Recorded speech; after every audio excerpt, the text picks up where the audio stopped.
À l'est de Poitiers, tout près du Mont-Morillonnais, 11 agriculteurs se sont regroupés au sein du collectif Agri-Val d'Hiver. Cela pour diversifier leur production et sécuriser leurs revenus grâce à de l'agrivoltaïsme.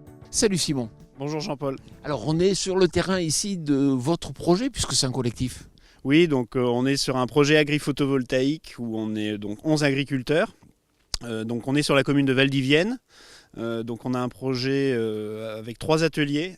Un projet collectif au vin, donc où on est 9. Un autre projet où il y aura du maraîchage avec 2 agriculteurs et aussi de la production de petites graines alimentaires. Et un autre projet en conversion en agriculture biologique. Bon, Simon, on va aller rencontrer les autres membres du collectif. Nous allons maintenant à la rencontre de Yannick qui, en parallèle de son activité céréalière, a développé depuis 5 ans du maraîchage sur son exploitation pour faire de la vente de légumes en direct et sans pesticides. Bonjour Yannick. Bonjour Jean-Paul. Et dans le cadre du projet, c'est vrai que tu aimerais augmenter en fait cet atelier. Tous les ans, on a des gens supplémentaires qui viennent à la ferme. Donc ils ont une demande supplémentaire. Donc, au départ, on s'était vraiment spécialisé pommes de terre et depuis, vu la demande des gens, on se développe de plus en plus. Mais Yannick, c'est quoi tes principales contraintes ? Les principales contraintes, c'est le changement climatique et les gros coups de sécheresse ou de soleillement. On a eu des problèmes parce qu'on fait des légumes, nous, tout en plein champ. Et on a eu des problèmes de soleil sur les tomates, qui ont brûlé les tomates. On a eu des problèmes de fleurs de courgettes qui ont coulé parce que les chaleurs, les 40 degrés en plein soleil, ça brûle tout. Alors que là, avec les panneaux, on va essayer de gérer pour les mettre plus à l'ombre les après-midi pour justement éviter les coups de chaud et choses comme ça. Merci Yannick. Merci Jean-Paul. On voit que pour Yannick, la diversification était essentielle pour maintenir et faire évoluer l'activité agricole sur les parcelles et protéger les cultures tout en dégageant une source de revenus complémentaire et sécurisée. Direction maintenant une autre exploitation pour comprendre comment s'est déroulée la concertation autour de ce projet. Bonjour Eric. Bonjour Jean-Paul. Alors on est sur ton exploitation et c'est ici où s'est déroulée une partie de la concertation.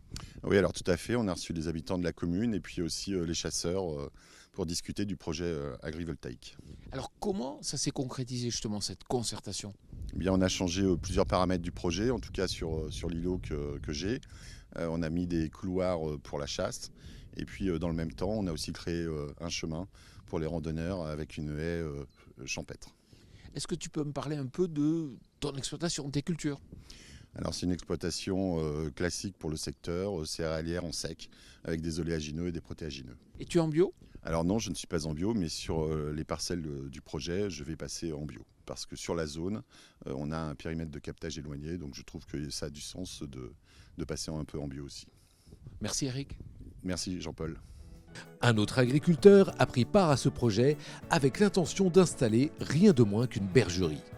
Salut Pierrick. Salut Jean-Paul. Alors c'est ici que va être la future bergerie ? Voilà, donc nous allons faire une bergerie ici, liée à l'agrivoltaïsme.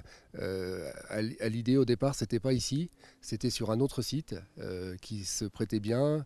Maintenant, après la concertation, les habitants n'étaient pas trop favorables à cet emplacement de bergerie.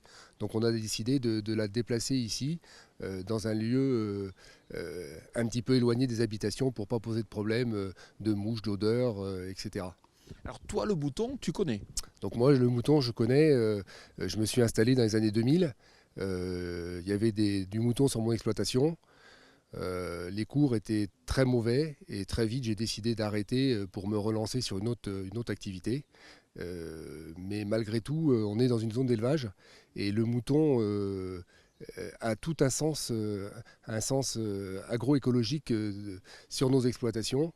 On est tous en semi-simplifié, en semi-direct, et on a besoin, en fin de compte, de faire pâturer nos couverts. Et le mouton a son sens dans ce système. Merci beaucoup Pierrick. Merci Jean-Paul. Bonne journée. Ce projet a impliqué la Chambre d'agriculture de la Vienne qui s'est montrée séduite notamment vis-à-vis de la création d'emplois. Bonjour Olivier. Bonjour. Pourquoi la Chambre d'agriculture de la Vienne s'est engagée et a accompagné ce projet ? La Chambre d'agriculture de la Vienne a apprécié que ce soit un projet de territoire offert à tous les agriculteurs. Donc ça, c'est un élément important pour nous. tout le monde a pu y participer. Ceux qui ont fait le choix sont partis dans une démarche très collective, donc très intéressant pour nous, avec en plus le retour de l'élevage au vin, donc sur une région historiquement polyculture élevage, donc c'est un élément qui va apporter de la sécurité dans les exploitations. Et puis dernier point, c'est vraiment un projet collectif au vin qui se met en place et qui là va aussi créer de l'emploi. Donc c'est un autre élément qui nous paraît très favorable. Alors longue vie à ce projet, puis merci Olivier. Eh bien, nous espérons qu'il ira au bout et qu'il fera exemple dans le territoire.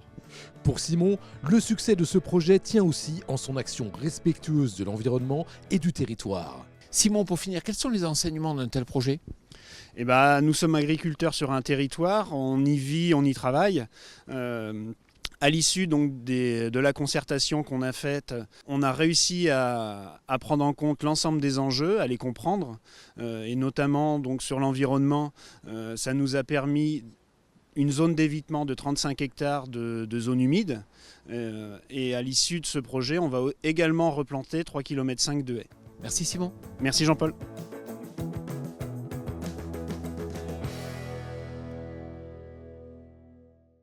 Voilà, j'espère que cette émission Power Boost vous a plu. On se retrouve la semaine prochaine, mais n'oubliez pas que d'ici là, chaque jour, vous pouvez retrouver de nouvelles vidéos sur notre chaîne YouTube et puis aussi, bien sûr, vous abonner à notre page Instagram.